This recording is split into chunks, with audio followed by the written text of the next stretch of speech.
જામનગર જિલ્લા જેલ ખાતે આજરોજ LCB, SOG, parole furlough, city ABC અને વેડી મરીનની તમામ ટીમો દ્વારા તેમજ ગ્રામ્ય ડિવાઇસ વિભાગ દ્વારા આજે જેલની અંદર સરપ્રાઇઝ ચેકિંગ કરવામાં આવ્યું છે. તેમજ હાલ મળતી માહિતી મુજબ કોઈ પણ શંકાસ્પદ વસ્તુ મળી આવેલ નથી.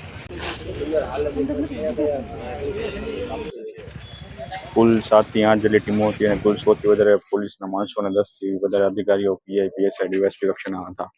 અને જે જેલ બાબતની અરજીઓ અને ફરિયાદો જે મળતી હોય છે એ બાબતની ચકાસણી કરી અને અન્ય જેલોમાં જે પ્રકારની ગેરરીતિ સામે આવતી હોય છે એવી કોઈ આપણે જામનગર જિલ્લામાં કોઈ ગેરરીતિ છે કે નહીં તે બાબતની ચકાસણી કરવામાં આવેલ છે અને હાલ કોઈ શંકાસ્પદ વસ્તુ મળી આવેલ નથી.